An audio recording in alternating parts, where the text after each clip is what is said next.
Que essa filarmônica Adoração sauda todos com a paz do Senhor. Amém. Iremos estar louvando o hino de número 200.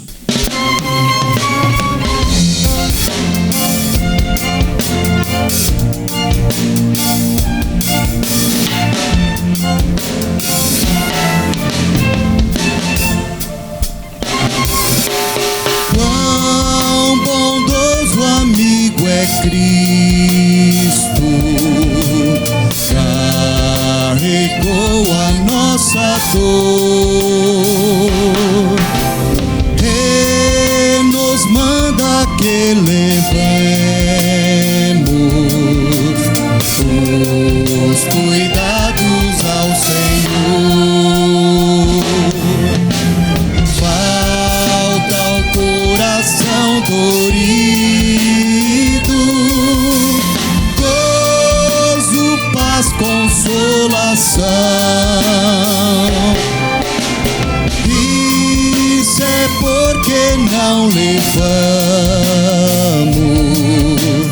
tudo a Deus em oração. Tu está fraco e carregado de cuidados e temor. Ah, Jesus, refúgio eterno, vai com fé teu mal expor.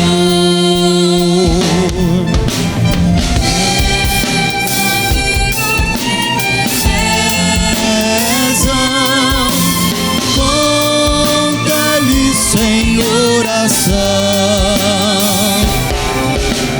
e com seu amor tão terno, paz terá no coração. Cristo é o verdadeiro amigo, Cristo prova nos mostrou. Quando pra levar consigo ocupado encarnou, derramou seu sangue puro, nossa mancha pra lavar. Gozo em vida e no futuro, nem podemos alcançar.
Estou à beira de um naufrágio, mestre. Será que não vê? Será que eu vou perecer? Sinto na pele o frio deste vento. Chego a crer que não estás me vendo. Lembro que estás logo ali, na proa do meu barco a dormir. Eu sei que não estou só, e já posso crer que amanhã vai ser bem melhor. Só porque estás comigo eu posso clamar. Eu acredito, eu não vou naufragar. Só porque estás comigo eu posso clamar. Já tenho fé pra descansar nas ondas de um bravo mar. Sim, eu posso clamar. Mestre, vem me ajudar.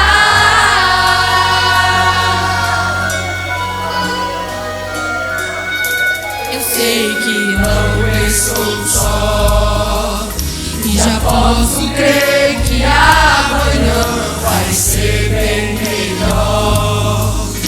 Só porque estás comigo eu posso clamar. Eu acredito, eu não vou naufragar. Só porque estás comigo eu posso clamar. Já tenho fé pra descansar nas ondas de um bravo mar. Sim, eu posso clamar. Mestre, vem me ajudar. Esse que até o vento e mar lhe obedece. Este que ordena e milagres acontecem.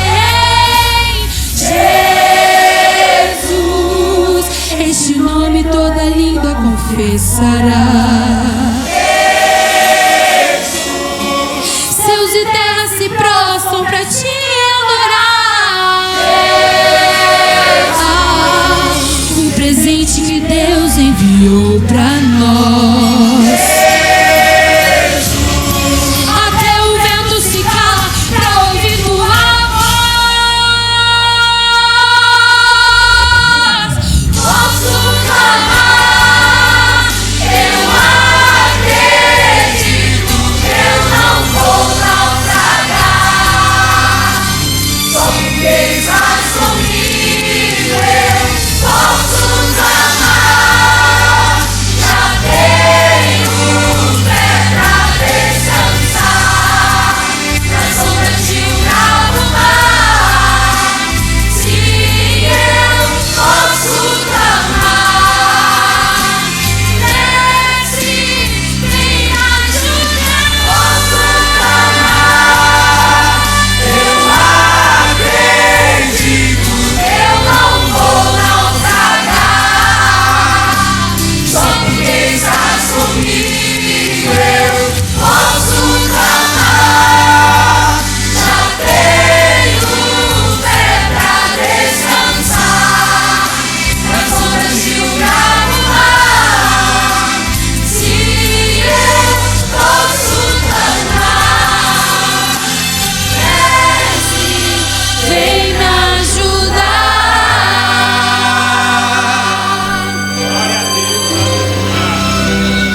Vem me ajudar. Em meio a tempestades, não deixe de clamar a esse Deus, porque Ele pode acalmar a tempestade.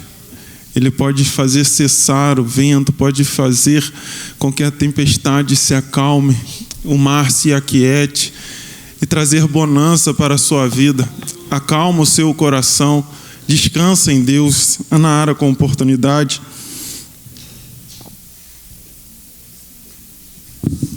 Cumprimento os irmãos com a paz do Senhor, amém? Gostaria de pedir para que a igreja abrisse a Bíblia comigo, em Gênesis, capítulo 32, a partir do verso 24.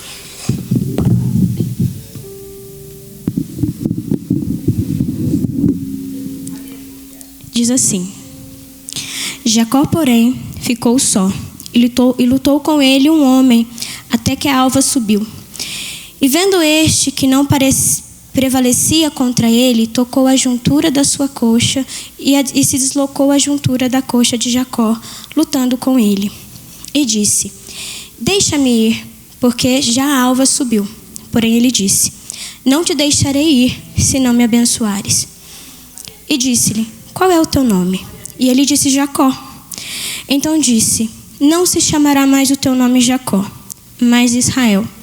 Pois como príncipe lutastes com Deus e com os homens e prevalecestes. E Jacó perguntou e disse: Dá-me, peço-te de saber o teu nome. E disse: Por que perguntas pelo meu nome? E o abençoou ali. Durante esses dias eu estava meditando na palavra do Senhor. E o Senhor, ele falou algumas coisas comigo a respeito dessa situação, né, dessa troca de nome que a gente vê acontecendo aqui no Gênesis, né? A gente tem um exemplo de Abraão, que era Abrão e passou para Abraão. E a gente tem um exemplo, né, aqui de Jacó. E quando a gente percebe que o nome das pessoas está muito relacionado à identidade que essas pessoas têm. E até chegar aqui no Vale de Jaboque, Jacó, ele passou por muita coisa, né? Então ele se passou pelo irmão dele, foi abençoado no lugar do irmão dele. O irmão dele jurou ele de morte, então ele foi enviado para a terra da mãe dele. Lá ele constituiu família. E quando ele está voltando, antes de encontrar, porque às vezes a gente acha que algumas coisas que ficam mal resolvidas no nosso passado, o tempo vai resolver. Mas uma hora sempre chega a conta. Então existem coisas que nós precisamos sentar e resolver. E aí Jacó se vê diante disso, né? Ele volta abençoado com seus filhos, com suas mulheres, com seu gado, com toda a sua riqueza. Mas ele precisava encontrar o Senhor antes de encontrar o seu irmão. E ali em Jaboque, o Senhor, ele tem esse encontro com Jacó. E é interessante que, como eu disse, o nome está muito relacionado à identidade. E o que significa a palavra identidade? Identidade no latim, ela vem de uma palavra, né? De um prefixo, de um adjetivo que significa idem, que quer dizer o mesmo. Então, quando nós falamos de identidade, quando nós pegamos o nosso documento de identidade, tem uma foto. E aí aquela foto fala, olha, a pessoa que está, o nome da pessoa nesse documento é a pessoa que está portando. Então, ela é semelhante. Na nossa vida, às vezes nós passamos por vales de Jaboque. Não necessariamente a gente vai sair ali na esquina, vai encontrar um anjo e esse anjo vai lutar com a gente até amanhecer. Mas o Senhor permite que nós passemos por situações para que Ele molde o nosso caráter, para que a nossa identidade se aproxime daquilo que Ele tem. O Senhor, Ele nos dá chance, nos dá oportunidade. E a maior chance, a maior oportunidade que nós recebemos para sermos moldados à imagem e semelhança de Deus, aquilo que o Senhor tem para nós foi conquistado na cruz do Calvário. Lá em 2 Coríntios, no capítulo 5, no verso 17, diz assim: assim que se alguém está em Cristo, nova criatura é. As coisas velhas passaram, eis que tudo se fez novo. Todos os dias a oportunidade, ela nos é dada. E a graça do Senhor, ela nos alcança. Ela já nos alcançou na cruz através de Jesus Cristo. E a partir da regeneração, deste novo nascimento, o Senhor, Ele não muda o nosso nome, mas Ele muda a nossa identidade. Ele nos torna cada vez mais e mais parecidos com o Senhor. Então, se o Senhor te encontrar, se o Senhor quiser trabalhar na sua identidade, no seu caráter, não resista. Não resista. Apenas deixe Deus trabalhar em vocês. Amém? Eu agradeço a oportunidade em nome de Jesus.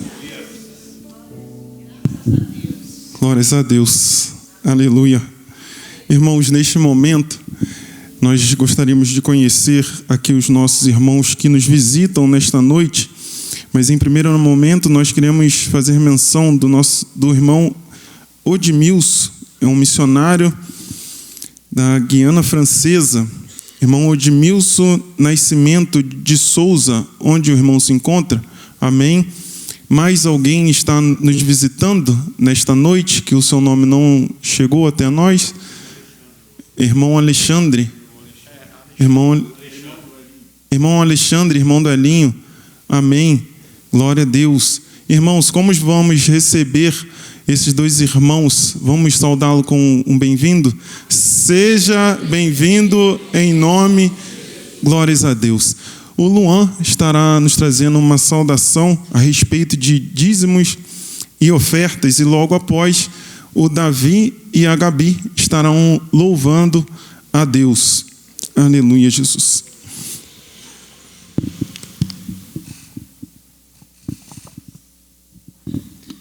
Saúde os irmãos com a paz do Senhor. Amém. Seria que os irmãos abrissem a sua Bíblia no livro de 2 Coríntios, no capítulo 9.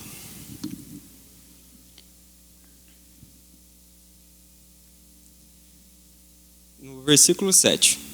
Cada um contribua segundo propõe no seu coração, não com tristeza ou por necessidade, mas não por tristeza ou por necessidade, pois Deus ama o que dá com alegria.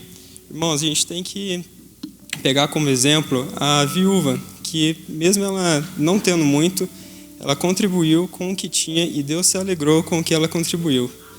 E vamos orar? Senhor Deus, Pai, te agradeço, Senhor, por esse momento, Senhor, que estamos aqui na Tua casa, Pai. Senhor Deus, abençoe cada um que vai estar contribuindo, Senhor. As pessoas que não têm necessidade de contribuir, que não estão com condições, que o Senhor abençoe para que elas consigam contribuir, Senhor. Te agradeço desde já. Amém.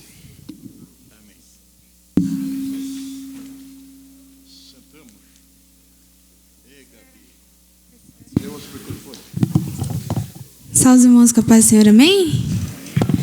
A gente tinha preparado outro hino, mas com o decorrer do culto, Deus falou ao nosso coração outro hino, que é bem conhecido também, creio que os irmãos conhecem, mas creio que Deus está tratando com alguém aqui nessa noite. Deus está curando alguma ferida aberta, Deus está cuidando de alguma causa que você está pedindo, amém?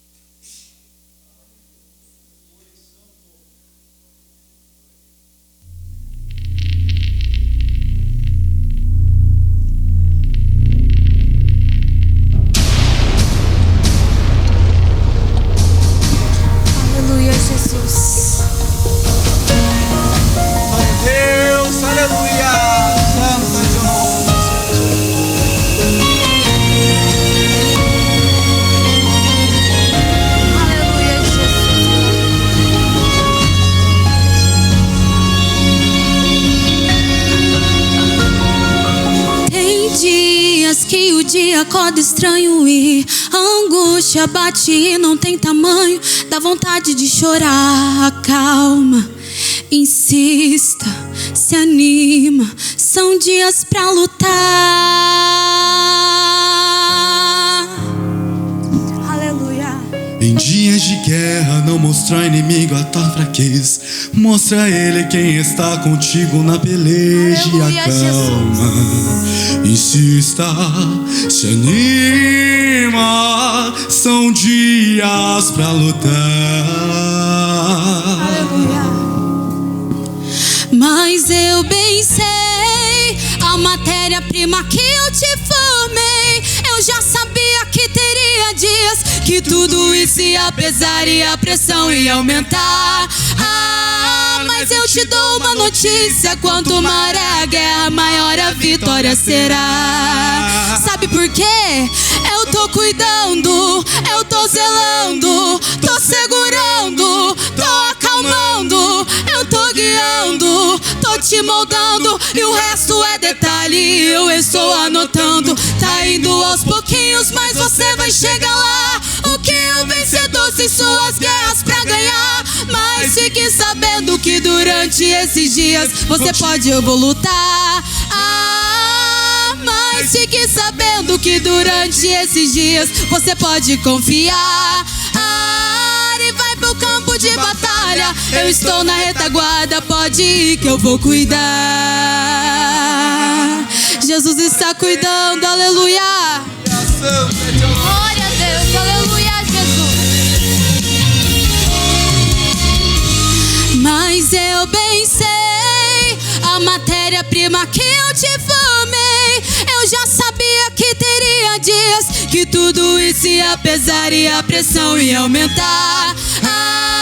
Mas eu te dou uma notícia: quanto maior a guerra, maior a vitória será. Olha o que Deus te diz: eu tô cuidando, eu tô zelando, tô segurando, tô acalmando, eu tô guiando, tô te moldando, e o resto é detalhe, eu estou anotando. Tá indo aos pouquinhos, mas você vai chegar lá.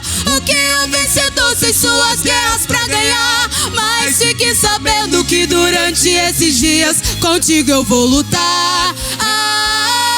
Mas fique sabendo que durante esses dias você pode confiar. E vai pro campo de batalha, eu estou na retaguarda, pode ir que eu vou cuidar. Eu tô cuidando, eu tô zelando, tô segurando, tô acalmando, eu tô guiando, tô te moldando, e o resto é detalhe, eu estou anotando. Tá indo aos pouquinhos, mas você vai chegar lá. O que é um vencedor sem suas guerras pra ganhar? Mas fique sabendo que durante esses dias contigo eu vou lutar. Mas fique sabendo que durante esses dias você pode confiar. E vai pro campo de batalha, eu estou na retaguarda, pode ir que eu vou cuidar. Aleluia, agradecemos a oportunidade em nome de Jesus.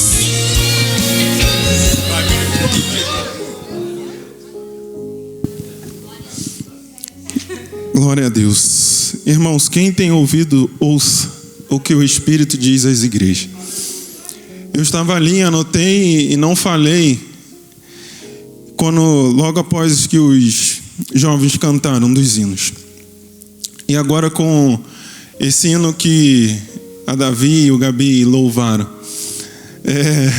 eles falaram que pode ir, porque Deus está nessa batalha. O hino que os jovens cantaram fala: me escuta quando clamo e acalma o meu pensar.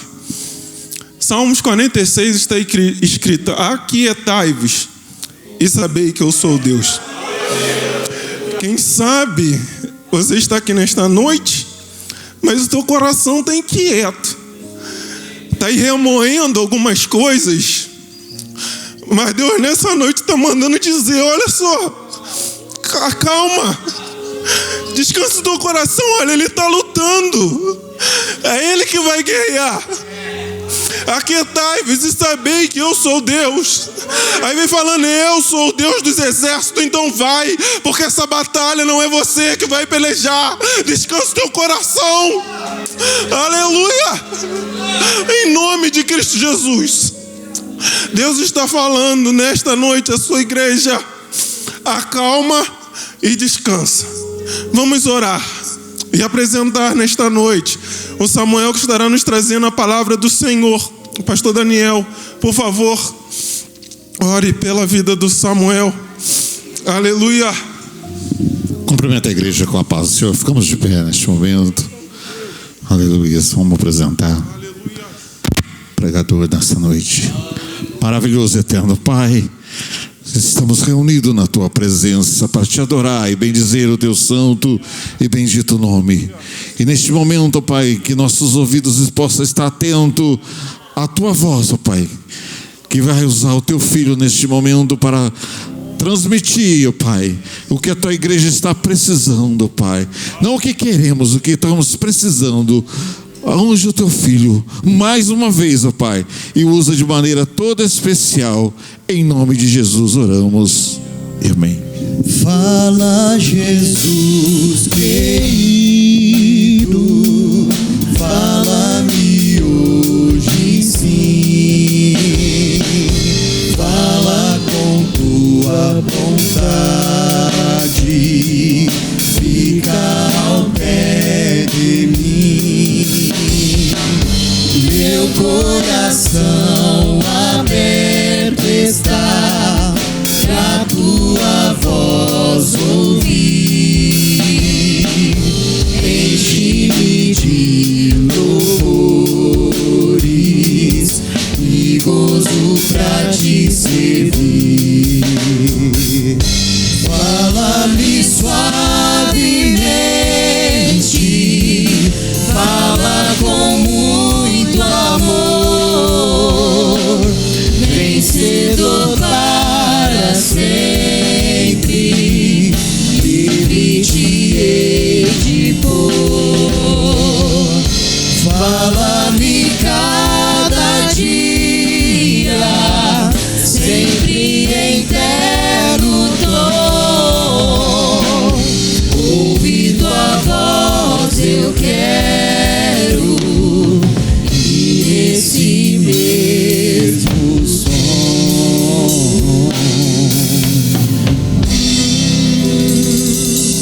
Saúde os irmãos com a paz do Senhor. Amém. Salmo 139. Já agradeço a oportunidade, né? Para o Eliezer e o pastor Paulo pela confiança, que Deus os abençoe. No decorrer, né, dessa ministração, eu vou fazer algumas perguntas, porque eu gosto de algo um pouco mais dinâmico.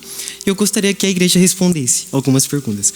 É pouca coisa, simples. Se você sentir vergonha, pode só, assim, mexer a boca, que eu vou tentar fazer uma leitura labial. Tá bom? Mas vai dar tudo certo. Então, Salmo 139. A leitura ela é um pouco extensa, tá bom? Ó Senhor, tu me sondas e me conheces. Tu conheces o meu assentar e o meu levantar.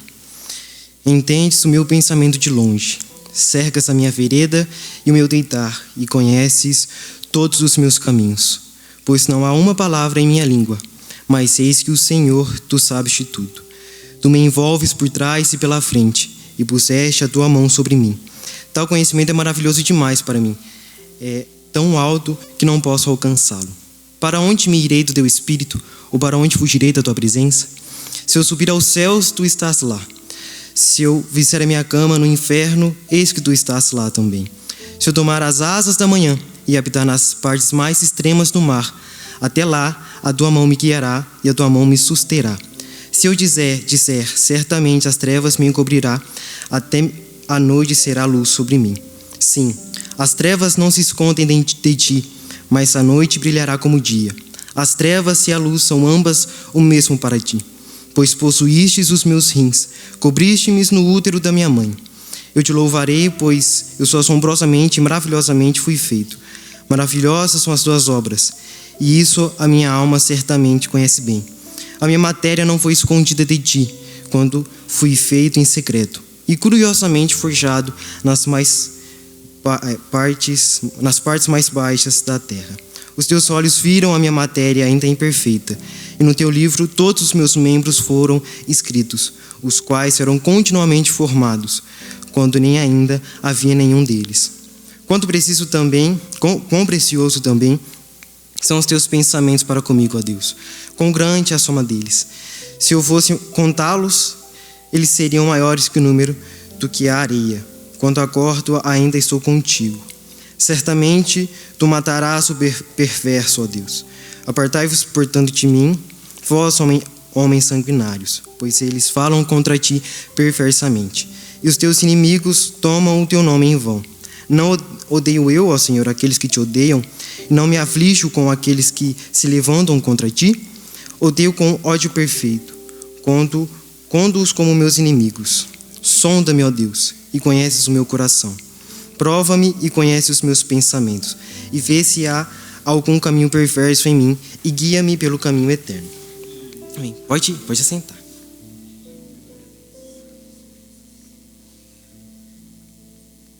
A Bíblia, ela tem uma ideia lógica, e um tanto quanto simples de entender, que é o desenrolar, o desenvolvimento da salvação.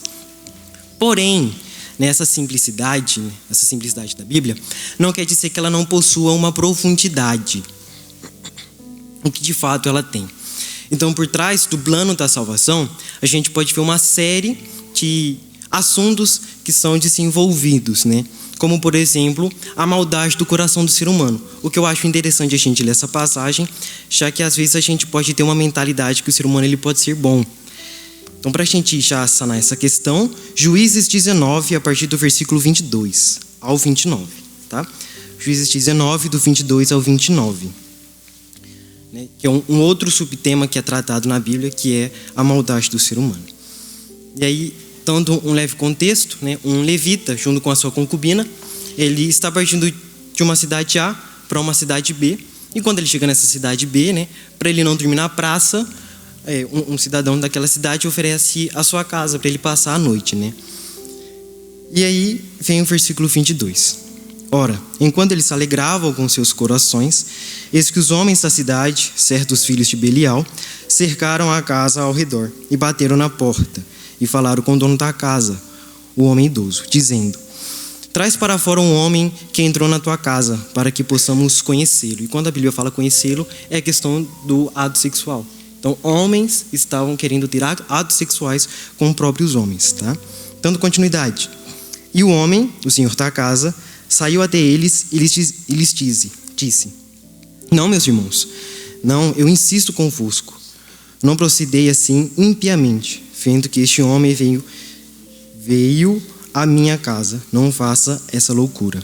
Vede aqui a minha filha, uma virgem e a concubina. Essas eu trarei agora para fora e podeis humilhá-las, e com elas fazer o que lhes parecer bom. Mas não façais tamanha vileza a este homem. Os homens, porém, não quiseram atentar a ele. Assim, o homem pegou a sua concubina e colocou-a para fora junto a eles. E eles a conheceram, no caso, estruparam ela. E dela abusaram a noite toda até a manhã. E quando o dia começou a raiar, eles a deixaram partir. Então, ao alvorecer do dia, a mulher chegou e caiu junto à porta da casa do homem, onde o seu senhor estava, até que houvesse luz. E o seu senhor se levantou pela manhã e abriu as portas da casa e saiu para tomar o seu caminho. E eis que a mulher, a sua concubina, estava caída à porta da casa e as suas mãos estavam sobre a soleira. E ele lhe disse: levanta-te e vamo-nos. Porém, não houve resposta. A mulher morreu. Então o homem a colocou sobre um jumento, e o homem se ergueu e seguiu para o seu lugar. E quando ele havia chegado à sua casa, pegou uma faca e usou-a na sua concubina, e a dividiu, junto com os seus ossos, em 12 pedaços, e a enviou para todos os termos de Israel. Ou seja, o coração do homem, ele é mau por natureza. A gente não pode fazer nada por contas próprias que seja bom. E aí, um outro subtópico tratado na Bíblia. A gente também pode ver o desenrolar de um povo escolhido e separado pelo Senhor, através da vida de Abraão. E a gente também até consegue ver o desenvolvimento da civilização. Mas em uma outra camada, ela pode ser observada, conforme nós vamos caminhando na leitura bíblica, como uma série de lírios amarelos em um campo, que a gente só consegue notar a partir do momento que a gente caminha por ele. Então a gente só vai conseguir enxergar essa camada quando nós nos debruçamos na Bíblia. E o nome desses lírios amarelos, no decorrer da Bíblia, se chama a revelação progressiva de quem o Senhor é. Que a gente até pôde ver um pouco sobre quem ele é nos hinos que as irmãs cantaram, que os jovens também cantaram, a Gabi e o Davi. E é para começar, uma pergunta que eu quero que os irmãos respondam, tá bom? A pergunta é o seguinte: quem Cristo é para vocês? Salvador. Deus, Salvador, Deus, esperança. E por que disso? Quando a gente lê a Bíblia, como eu havia dito, existem camadas que a gente pode perceber, até textos simples como João 3,16, onde a princípio seria apenas sobre a salvação do ser humano. Mas conforme nós vamos lendo, nos aprofundando na camada, a gente vai perceber que a gente pode estudar e entender até onde o pecado tocou os seus dedos na realidade que nós vivemos e o destino final daqueles que não creem a Deus, né? São muitas camadas em um texto só. E não fugindo dessa lógica, o Salmo 139 apresenta uma pergunta na camada do verso 7, que diz: para onde me irei do teu espírito? Ou para onde fugirei da tua presença? Nesse versículo 7, uma segunda camada é apresentada, que é: por que fugir da face do Senhor? E aí, tem mais duas perguntas que eu quero fazer para os irmãos, eu acredito que vamos encerrar. Vamos supor que vocês estão caminhando na rua São Paulo, tranquilamente, voltando do serviço, indo para algum lugar, e um estranho, um total desconhecido, começa a correr atrás de vocês. O que vocês vão fazer? Vai correr. O policial aborda, sim. Mas a gente corre dele, tá?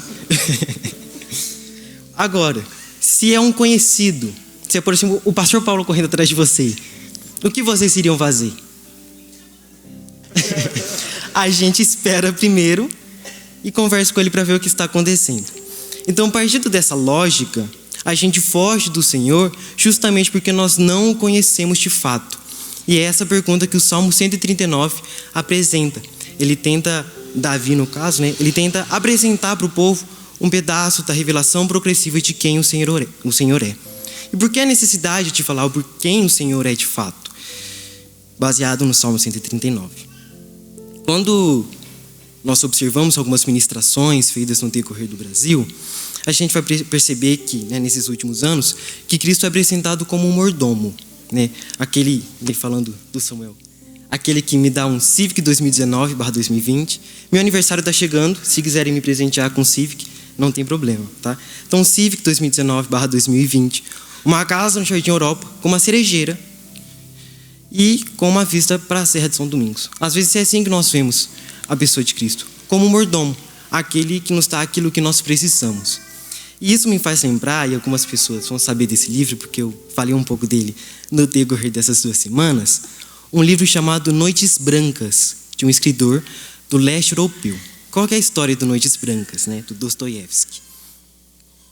Um homem, né, trazendo as palavras de Jonas Madureira, né, vazio de si, tanto até que o autor ele não coloca um nome nesse personagem do livro, ele caminha à noite pelas ruas de São Petersburgo, uma cidade da Rússia, e assim, andando, ele sendo um pouquinho, ele pensa consigo, ele vê uma moça correndo, justamente de um desconhecido, de uma muleta, né? Ele estava um pouco embriagado, e aí, como um bom cavalheiro, né, que os homens precisam ser, ele resolve ajudar essa moça. Ele espanta esse rapaz que estava perseguindo ela e conduz ela, né, acompanha ela até a casa dela. E aí, eles conversando durante o caminho, eles resolvem se encontrar como amigos durante algumas noites, né? 5 noites para ser mais exato.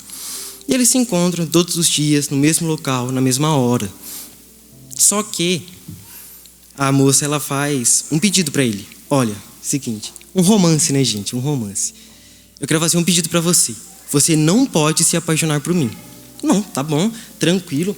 Primeira pessoa que eu faço uma amizade, de verdade, não, pode ficar em paz. Não vou me apaixonar por você. Noites vão, noites vêm. E aí, ela abre seu coração para ele e fala que ela conheceu um rapaz, um vizinho dela, que a princípio rolou uma afetividade entre os dois, né? Eles começaram a gostar um do outro.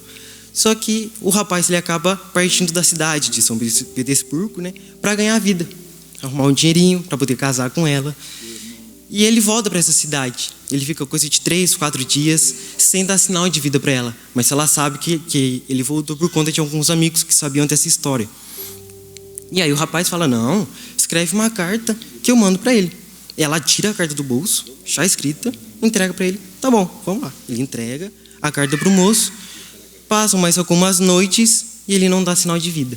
E aí a moça, que faz a seguinte proposta para ele, faz o seguinte pedido, que é não se apaixone por mim, vira para ele e fala, então, estou apaixonada por você. Ele, nossa, também sou apaixonado, borboletas no estômago, a juventude no auge. Então eles saem de mãos dadas. E aí, o jovem que saiu da cidade, né, o rapaz que ele seria noivo, na verdade não é noivo dela, né? Que iria pedir ela em casamento, ele volta. E aí surge a pergunta: ela fica com esse rapaz que ela conheceu ou ela corre com esse rapaz? Alguém arrisca? Se ela continua com o rapaz, se ela larga a mão dele e vai com outro? Não larga não. Mas se ela larga a mão dele, larga a mão do rapaz, se ela corre atrás desse rapaz que ficou alguns dias, né, sem sinal de vida. E assim, a gente não é muito diferente dessa moça, né, dessa jovem. Quando as nossas paixões dos nossos corações, elas se calam, nós conseguimos ouvir a leve brisa, mais pesada voz do Senhor, nós fazemos como Moisés. Nós nos achegamos à figueira, vemos o florescer dela e aquilo nos encanta. Mas quando nós escutamos o barulho das nossas paixões, dos nossos pecados, nós corremos, largamos a mão de Cristo e abraçamos a Ele, entrando noite adentro, achando, né, justamente achando, pensando que isso vai satisfazer a nossa alma, que vai trazer uma plenitude para um vazio eterno que existe dentro do ser humano. Mas no final das contas, nós nos precipitamos, porque essa caminhada adentrando a noite só vai nos levar para o inferno. E tudo que vai acontecer lá são vermes caindo dos nossos olhos, comendo a nossa pele viva. O fogo vai nos queimar e nós estaremos abraçados com Satanás, aquele que balança o nosso berço enquanto nós caminhamos para o inferno. Porque nós queremos nada mais, nada menos do que saciar as nossas vontades. E aí nós fugimos de Cristo porque nós não o conhecemos. Nós não sabemos que de fato Ele pode saciar todas as nossas necessidades. Todas as nossas respostas, elas são encontradas em Cristo. Mas por prazeres momentâneos, quem sabe uma proposta de um emprego que não seja muito bem visto perante a lei, e até mesmo pela Bíblia, eu prefiro ir e ter um dinheirinho a mais. Ou quem sabe um relacionamento não seguindo os princípios bíblicos. Nós preferimos Ele do que Cristo. Nós cuspimos na face de Cristo todos os dias quando nós pegamos e falamos que Ele não é o suficiente para nós. É isso que essa jovem fez. Ela viu o rapaz apenas como um objeto para satisfazer um prazer momentâneo dela. E assim nós vemos Cristo, apenas um objeto para que satisfaça os nossos prazeres momentâneos. E aí nós fomos para o inferno, as regiões vulcânicas do inferno, abraçados com Satanás, porque nós desobedecemos e rejeitamos a graça do Senhor. Então, quem Cristo é? Quem Cristo é? Quando nós lemos alguns livros de teologia, a gente vai poder ver que existem dois tipos de atributos, né, do Senhor, né, os comunicáveis e os incomunicáveis. Um exemplo de atributos comunicáveis é a santidade do Senhor. Né? Então, Deus, Ele torna a pessoa santa através do sacrifício de Cristo, operando através do Espírito Santo a santidade. Ou seja, só são santos aqueles que creem com seu coração e confessam a Cristo com a sua boca. Essas pessoas se tornam santas. E a santidade, né, a ação da santidade, ela pode ser vista com as três pessoas da Trindade exercendo essa santidade, né? Porém, existem três tipos de atributos do Senhor que são incomunicáveis, tá? E que, por incrível que pareça, as irmãs cantaram, os jovens também cantaram, que o Senhor, Ele é onipresente, o Senhor é onipotente, o Senhor é onisciente. E é dessa terceira perspectiva que o Salmo 139, ele trata, né, da onisciência do Senhor. E o que seria a onisciência do Senhor? Apocalipse, capítulo 2, versículo 2. Vamos abrir? Apocalipse 2, versículo 2. O que é a onisciência do Senhor? O que nós cantamos e o que o texto do Salmo 139 trata. Apocalipse 2, 2. Tudo é resumido nessas primeiras 5 palavras. Conheço as obras que você realiza. Ou seja, o Senhor conhece quem de fato nós somos. Ele conhece cada cantinho escuro dos nossos corações. E nós esquecemos quem Ele é. Esquecemos que Ele é aquele que sonda os nossos corações enquanto nós sonhamos acordado. Esquecemos que Ele é aquele que nos observa enquanto vagamos pelos desertos e caminhos das nossas vidas. Esquecemos que Ele é aquele que conhece os altares escondidos do nosso coração. O que, né, alguns que a gente fez, na verdade, né, alguns anos atrás, erigindo alguns altares, seja para pessoa A, artista A, político B. Nós erigimos esses altares e o Senhor não aceita isso. E cada altar o Senhor vai pisar em cima dele, assim como Miqueias diz. O Senhor se levanta e vem em direção à terra e ele pisará nos altos. E o que vai acontecer? Eles derreterão, como a vela, né? Como a vela derretida perante o fogo. E nós tentamos fazer tudo isso por conta desse abismo eterno que existe dentro de nós. E Ele sabe desse abismo. E quando nós nos deparamos com aquele que nos conhece, sabe que nós iremos fazer antes mesmo que nós nascêssemos, nós ficamos como Isaías, no capítulo 6, versículo 5. Isaías, capítulo 6, versículo 5.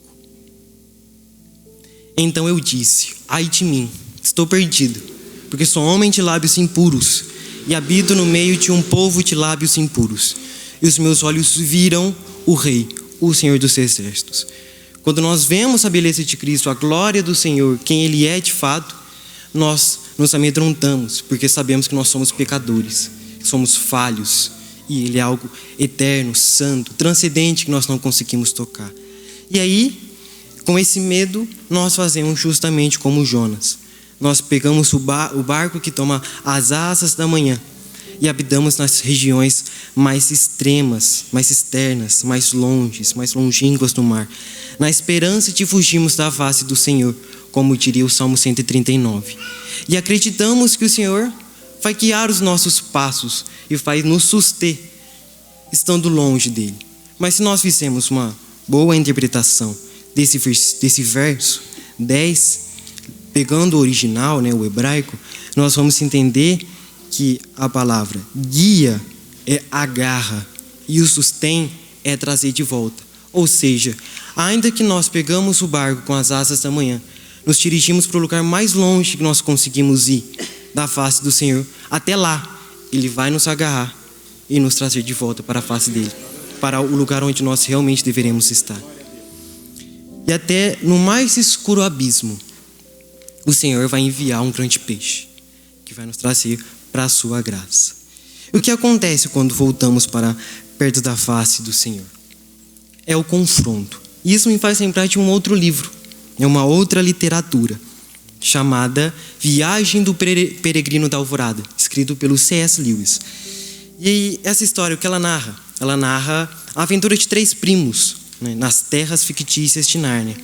E após algumas aventuras em algumas ilhas, né, eles param em uma ilha específica, onde tem alguns tesouros, algumas joias, alguns braceletes dourados, coisas muito, muito lindas, né? E um primo em específico, chamado Eustáquio, tá? Ele pega um bracelete. Mas antes de pegar esse bracelete, foi advertido para ele várias vezes: não peguem nada, absolutamente nada desta ilha. E aí, como o jovem, né, paixões fortes e pouca sabedoria que nós temos, teimosos, bem teimosos quando nós conseguimos, ele pega o bracelete. E passa um tempo, ele começa a se coçar, e aí, aos poucos, ele vai se tornando um dragão. No final das contas, essa pulseira, ela apenas externaliza a fera que existe dentro de cada um de nós, inclusive vocês que me escutam, e eu que estou falando, né? Que é o orgulho e a arrogância. E após alguns longos capítulos, né, o Eustáquio tem um encontro com o Aslan. E o Aslan é uma tipificação de Cristo que na escrita de Lewis, né? E esse Eustáquio, ele acaba conversando com o Aslan e ele decide voltar a ser um menino humilde que ele deveria ser. E então o Aslan fala: esse processo ele vai doer muito. Não, tá bom, eu vou em frente. E aí ele começa a passar a pata dele na areia. Só que o Eustáquio sente como se fosse garras arrastando nas suas costas. E a cada vez que o Aslan passa a pata dele na areia, uma escama cai das costas do Eustáquio, e no final das contas, ele volta a ser um menino. E eu gostaria de ler mais um texto bíblico com vocês, Apocalipse 3, versículo 19. Apocalipse 3, 19. E ele diz: eu repreendo e disciplino aqueles que amo, portanto seja zeloso e arrepende-se. Ou seja, Cristo, ele vai passar a garra na areia quando ele olhar para vocês e verem que vocês precisam ser consertados, porque ele ama cada um de vocês. E conosco, em relação ao Eustáquio, não é diferente. Quando nós nos colocamos perante o Senhor após voltar das terras longínquas da face do Senhor, após sermos pegos e trazidos por Ele novamente, os caminhos do nosso coração, os nossos pensamentos, eles vão ser sondados pelos olhos de Cristo. E os nossos ídolos, eles serão destruídos. Nossos altares serão esmagados pelos pés de Cristo, como eu havia dito anteriormente. E isso vai doer. Da mesma forma como doeu com o Eustáquio, que sentiu as garras de Aslan, nós vamos sentir a repreensão do Senhor nas nossas costas, o que realmente não é algo agradável. Mas existem ensinamentos que só são transmitidos através da dor. A sensação da transformação do caráter para o caráter de Cristo, que cristão não significa nada mais, nada menos do que pequenos Cristo, ou seja, a vontade do Senhor é que nós sejamos pequenos Jesus aqui na face da terra. Nós precisamos ser transformados, nosso caráter precisa ser transformado. Essa transformação não vai ser como borboletas no estômago, como aquele jovem sentiu nas noites brancas. Pelo contrário, vai ser como chicotes rasgando a nossa carne. Assim como Cristo sentiu o chicote rasgando as costas dele na crucificação, que nós celebramos ontem, inclusive. E é apenas com essas dores, de garras passando pelas nossas costas, com peixes nos engolindo, com uma mão nos agarrando e trazendo de volta para si, para a transformação do caráter, que nós conseguiremos entender quem Cristo é. E quem Cristo é?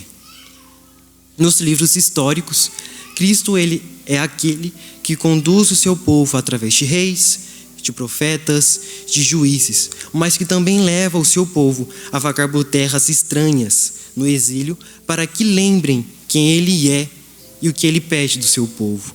Na literatura apocalíptica, ele é o soberano que coloca a ordem no caos da grande tribulação, trazendo de novo novos céus e nova terra. Conforme nós lemos a narrativa bíblica, nós vamos perceber que o Senhor se apresenta de uma forma bem específica em muitos casos. Ele se apresenta como Êxodo 3:6 e Atos 7:32. Eu sou o Deus dos seus antepassados. Cristo sempre volta para a sua apresentação inicial. Eu sou o mesmo ontem, hoje e eternamente, como diz o escritor de Hebreus 13, versículo 8. Cristo volta a se apresentar como ele se revelou em Gênesis, como aquele que coloca ordem no caos, que governa as estrelas com o simples soar da sua voz, que domina a morte apenas com a ponta dos seus dedos.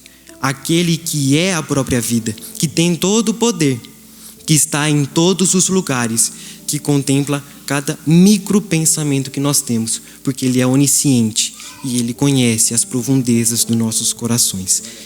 Esse é o Deus que conhece as tuas obras, aquele que vê cada pontinho seu. E para encerrar, não me prolongar demais, se me perguntasse, gostando, que realmente me perguntasse, Samuel, o que você deseja que a gente grave nos nossos corações e nas nossas mentes? Seria duas coisas. Primeiro, o Senhor conhece cada obra sua, seja ver dela na luz do dia ou nas sombras. Não adianta a gente fechar a porta do nosso quarto, falarmos em pensamentos, pensarmos, desejarmos no nosso coração, porque Ele sabe de tudo, Ele ouve a tudo. E a gente pensa em Cristo simplesmente como aquele Cristo que veio há 2000 anos atrás, mas na realidade Ele já é o Cristo glorificado. Aquele que a Bíblia vai descrever que tem olhos como chama de fogo, cabelos como mais alvos que a neve, que na sua coxa, e não é tatuagem da gente, está escrito Rei dos Reis e Senhor dos Senhores, que da sua boca sai uma espada de 2 gumes. É esse Deus que te vê no secreto. É esse Deus que quando falou, nossa gente, as angústias da vida estão me cercando, e agora? Ele está ali te contemplando. Quando eu peco, quando eu cuspo no rosto de Cristo e me deito com o pecado, é esse Cristo que te olha, abre os braços e fala: vinde a mim, todos vocês que estão cansados, oprimidos e sobrecarregados, porque meu coração é bom e eu amo a cada um de vocês. Vou repreender, vai doer muito, mas é para que você volte para o lugar onde você deveria estar, que era perante a face do Senhor. E a segunda definição que eu gostaria muito que vocês se lembrassem, é de um cantor barra poeta, né? A orquestra não chegou a tocar isso ontem, mas é muito bonita. E o Vitorino Silva, né? Ele vai definir Cristo da seguinte maneira: Cristo é o orvalho que nutre a rosa. Ele é a rosa que enfeita o jardim. Ele é o jardim que enfeita a campina. Ele é um campo radioso sem fim. Ele é um raio de luz dentre as trevas. É a sombra suave e fiel. É o mando azulado do espaço. Ele é o segredo total do universo.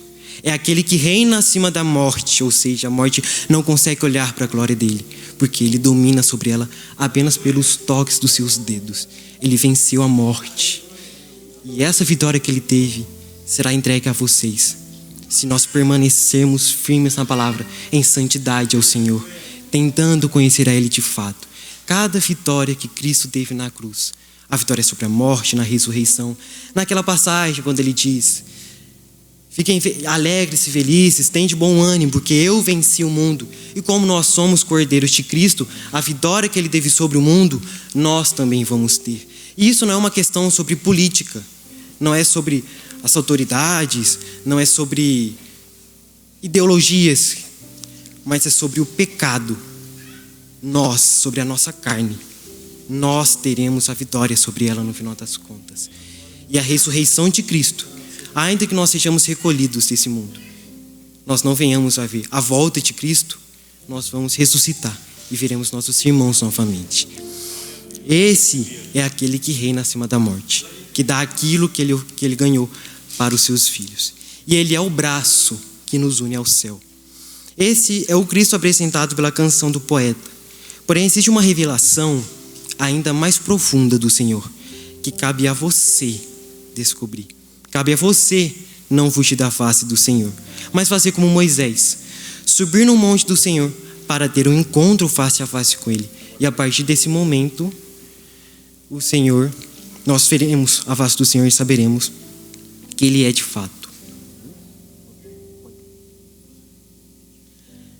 Bom, se você escutou essa palavra, né, e ela mexeu com você, o Eliezer vai estar conduzindo a oração depois. Venha à frente ou fique no seu lugar, o Eliezer vai definir.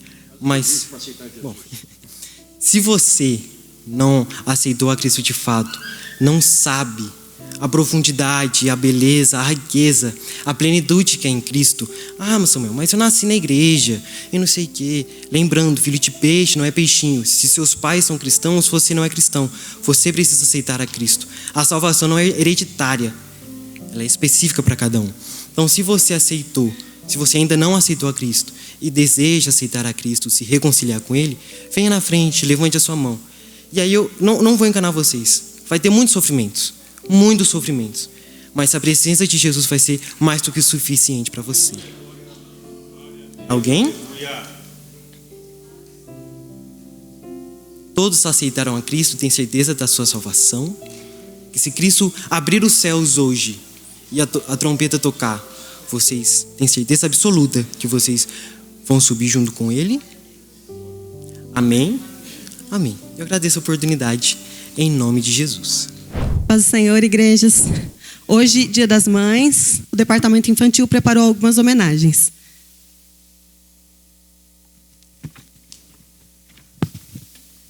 As mães, em geral, recebem no seu dia muitas homenagens, presentes e beijos dos filhos. Isso é bom e justo, mas não é tudo. Hoje, em nossa apresentação, queremos dar-lhes a oportunidade de meditar na grande responsabilidade que Deus colocou em seus ombros, o de formar personalidades. Assim, pois, mãezinhas, façam uma honesta autocrítica à medida que tentarão descobrir se pertence a algum dos tipos de mãe que serão apresentados nessa pequena representação. Vamos conhecer a primeira mãe? Vem aí a mãe possessiva.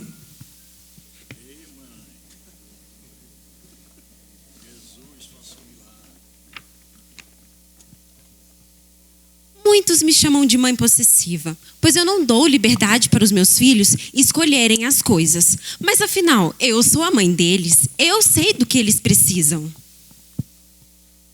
Ô mãe, eu vou no aniversário do Pedro.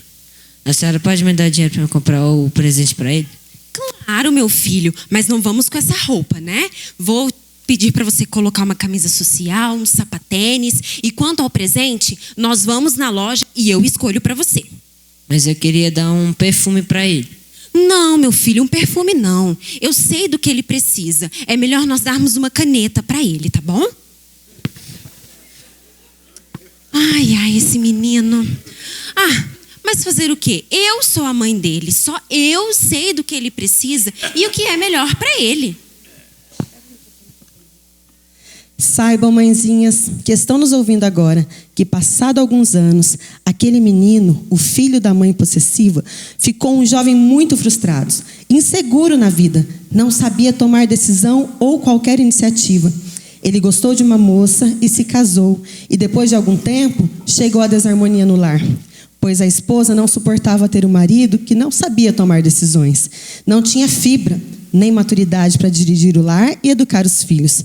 E terminou abandonando. Aí vem a mãe displicente. O que nos dirá ela sobre a educação que dá aos seus filhos? Dizem que eu sou a mãe displicente, que eu não ando atrás dos meus filhos, querendo saber com que eles brincam, com a roupa que eles usam, se eles vão na escola, com quem eles brincam. Na escola tem professores para ensiná-los. Mãe, me ajuda a decorar um versículo bíblico? Um versículo bíblico, Helena? Não. Pode ir lá na igreja, procure o pastor, vá na EBD, mas eu não vou lhe ensinar versículo bíblico não, Helena. Não. Então você me ajuda a fazer um trabalho da escola? Eu preciso de cartolina, canetinha, régua, cola e tesoura. Fazer um cartaz, Helena? Eu nunca fiz um cartaz na minha vida. Pede ajuda dos seus professores, dos seus colegas. Não. É isso mesmo. Dizem que eu sou displicente, que eu não ligo para os meus filhos. Mas eu posso garantir que eu amo os meus filhos. Sabem, mãezinhas, o que aconteceu com a Helena? A linda filhinha da mamãe, displicente, sentindo falta do companheirismo da sua mãe, que não conversava com ela, não se interessava pelos seus problemas da escola, nem com a sua vida espiritual. Helena procurou amizades lá fora. Essas amizades nem sempre foram edificantes. E um dia encontrou um grupo que resolveu segui-los. Hoje, a mãe displicente está sofrendo pela perda da filha. Helena está arriscada a perder a sua alma, ingressando numa vida de vícios. E o que nos contará agora a mãe serviçal? Muitos me chamam de mãe serviçal, porque eu vivo para servir meus filhos. Eu não quero que eles façam nada em casa. Eles já estudam tanto, pobrezinhos. Mãe, cadê a roupa que eu mandei você passar? Eu preciso dela hoje. Ai, filho, a mamãe hoje estava tão ocupada. Mentirosa, você teve o dia inteiro pra fazer as unhas. Ai, desculpa, tá, filho? A mamãe vai passar agora, tá? Ai, eu não tenho tempo pra vaidade, não. Eu tenho que cuidar dos meus filhos. E Marcelo, o filho da mãe serviçal, o que será que aconteceu com ele? Querem saber? Ele ficou cada vez mais autoritário e cada vez exigindo tudo de sua mãe. Marcelo não tinha qualquer consideração. Antes, tratava sua mãe como uma simples empregada. Mais tarde, ele se casou e queria dominar a esposa e submetê-la aos seus caprichos. Ela não se sujeitou a isso e eles vivem brigando diante dos filhos. O lar deles está em crise, prestes a desmanchar-se. Está chegando aí a mãe complacente. Vamos ouvi-la? Me chamam de mãe complacente porque eu nunca corrijo os meus filhos, nunca coloco de castigo e nunca chamo atenção. Muitas pessoas dizem que eles são mimados. Mas ninguém entende o jeito que eu crio os meus filhos. Mãe, eu joguei a dentadura da empregada no lixo. Tem problema problema não, minha filha. Depois a gente compra outro, tá bom? Mãe, eu desmanchei o seu relógio, queria ver como era dentro. Não tem problema. Depois o seu pai compra outro, tá bom, minha querida? Tá bom. Tá vendo, gente? Ele é muito inteligente. Que coisas tristes aconteceram com ela. A menina, que a mãe complacente nunca repreendeu e nem encaminhou nos caminhos do Senhor, tornou-se uma jovem indisciplinada, que não respeitava os direitos dos outros, nem sabe o que é lei e ordem. Impulsiva, ela faz o que bem quer, sem pensar nas consequências. Por causa dos seus atos desordeiros, já andou até envolvido com a polícia. Ela é uma grande amargura para o coração da sua mãe. Mas escutem agora, mãezinhas, o que vai dizer a mãe sensata. Ela está chegando. Bom, me chamam de mãe sensata porque eu sempre tento educar os meus filhos de acordo com a palavra de Deus. E eu também, às vezes, eu exijo algumas tarefas dentro de casa e eu também corrijo eles quando necessário. Mas eu também o ajudo a fazer boas escolhas. Mãe, terminei a lição de casa. Posso brincar? Pode sim, mas antes me dê a sua lição para mim ver como é que tá. Olha aqui, mãe. Ok, agora você pode ir. Mas antes vai lá com a sua irmã e chama ela para ir também. Tá bom. Mãe, e o presente da Aninha? Eu queria levar um perfume para ela. O que a senhora acha? Tudo bem. Quando seu pai chegar, vocês dois decidem, tá bom? Eu vou esperar ele lá no meu quarto. Ok. A mulher que teme ao Senhor, essa será louvada. Levantem-se os seus filhos e a chamam de bem-aventurada.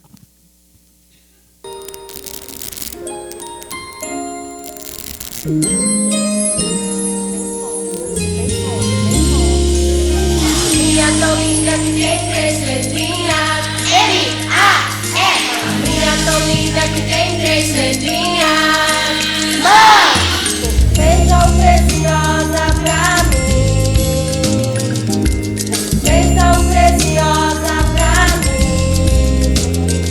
Os olhinhos eu abri e vi você. Como agradecer ao Criador. Fez tão forte, mas delicada como a flor. Seu sorriso alegre dia, enche o meu corpo de amor.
A minha mãe é como Sara. Quando ela me viu pela primeira vez, o seu sorriso foi de orelha a orelha. Ela me esperou e orou por mim. Minha mãe é como Joquebede. Sempre que algo de ruim me cerca, ela busca em Deus soluções para me livrar de todo o mal. Suas orações e cuidados por mim formam uma proteção. Minha mãe é como Ana. Ela orou por mim mesmo antes de mim nascer. E me entregou a Deus para que eu pudesse viver os planos dele. Minha mãe é como Maria. Eu não fui planejada por ela, mas eu estava nos planos de Deus. Seu amor por mim é incondicional. Eu sou uma bênção na vida dela. A minha mãe é como sunamita. Gosta de ajudar e fazer o bem àqueles que temem a Deus. Por isso, Deus abençoa nossa casa e nossa família é linda.